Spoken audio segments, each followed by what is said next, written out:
ఈ 16వ తారీఖు నుండి 31వ తారీఖు వరకు ద్వాదశ రాశిలో గ్రహ గమనాలను అనుసరిస్తూ ఎలా ఉండబోతుందో సవివరంగా సంపూర్ణంగా తెలుసుకుందాం. తులారాశి వారికి ఎలా ఉండబోతుందో, ఈ కాలభైరవ జయంతి సందర్భంగా ఎలాంటి విధి విధానాలు పాటించాలో ఈ వీడియోలో సవివరంగా సంపూర్ణంగా తెలుసుకుందాం. తులారాశిలో ఏ నక్షత్రాలు వస్తాయనగా చిత్తా నక్షత్రంలోని 3వ పాదం, 4వ పాదం, స్వాతి నక్షత్రంలోని 4 పాదాలు, విశాఖ నక్షత్రంలోని 1, 2, 3 పాదంను కలిపితే తులారాశి. చాలామందికి పుట్టినటువంటి కాల సమయంలో డేటా ఆఫ్ బర్త్లో లేనటువంటి కారణం చేత పేరు యొక్క మొదటి అక్షరాన్ని అనుసరిస్తూ ఆ రాశిని తెలుసుకునే ప్రయత్నం అవుతుంది. అవి ఏ అక్షరాలు ఒకసారి పరిశీలన చేద్దాం. రా, రీ, శ్రీ, రు, రే, రో, తా, తీ, తు, తే, తో అక్షరాల వారందరూ కూడా తులారాశి జాతకులే. తులారాశి యొక్క అధిపతి శుక్రుడు.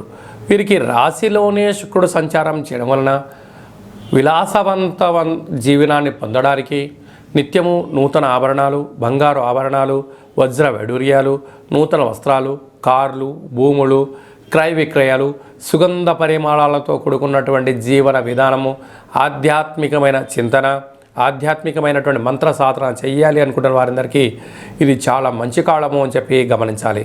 ధనావాకు కుటుంబ స్థానంలో కుజుడు సంచారం చేయడం వలన, కుజదోష ప్రభావం కావడం వలన దూరావాయు జల ప్రయాణాల్లో ఆటంకాలు, మీ జన్మ నక్షత్రం రోజున అష్టమి పూర్ణిమ తిథులందున డబ్బులు ఇచ్చి పుచ్చుకునే వ్యవహారంలో కానీ కొన్ని ముఖ్యమైన విధి విధానాలలో సౌమ్యం చాలా అవసరమని చెప్పి గుర్తుపెట్టుకోగలగాలి.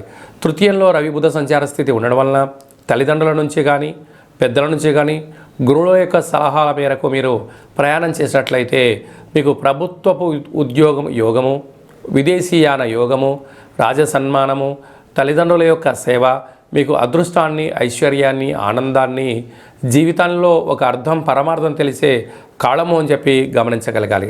సంతాన స్థానంలో శనిచర స్వామివారు స్వక్షేత్రకంగా సంచారం చేయడం వలన తల్లిదండ్రుల మాట, గురువుల మాట వినడం వలన మంచి జీవన విధానానికి నాంది, నూతనంగా వివాహమైనకి సంతాన యోగము, పిల్లల యొక్క అభివృద్ధి, పిల్లల యొక్క స్థిర చరాస్తుల గురించి మీ యొక్క ఆలోచన విధి విధానంలో విజయం మీ సొంతం అవుతుంది.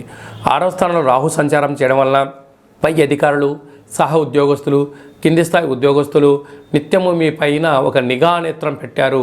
మీరు ఎక్కడ తప్పులు చేస్తారా దానిపైన మిమ్మల్ని సతాయించాలని చూస్తున్నారు. దయచేసి మీరు అనొద్దు, అనిపించుకోవద్దు. మౌనంగా ఆధ్యాత్మికంగా జీవన ప్రయాణం పొందే ప్రయత్నం చేయండి. సప్తమంలో గురు సంచార స్థితి ఉండడం వల్ల విదేశాలకు వెళ్ళాలి. ఉద్యోగ ప్రయత్నం చేసేటువంటి వారికి గృహ మార్పు, ఉద్యోగ మార్పులలో స్వల్పమైన ఊరట కనపడుతుంది. అలాగనే వ్యయంలో కేతు సంచార స్థితి ఉండడం వలన చిన్న విషయాలకు ఆందోళన, చిన్న విషయాలకు నిద్రలేని రాత్రులు గడపకుండా మానవ ప్రయత్నంగా మీరు ప్రశాంతంగా ఉండే ప్రయత్నం చేయండి. నిద్రలేని రాత్రులు గడిపేదానికన్నా ఉండబడినటువంటి వాటితో తృప్తి చెందని ఎప్పుడైతే నేర్చుకుంటారో అద్భుతమైన సువర్ణపు అధ్యాయానికి స్వాగతం మీ సొంతం అవుతుంది.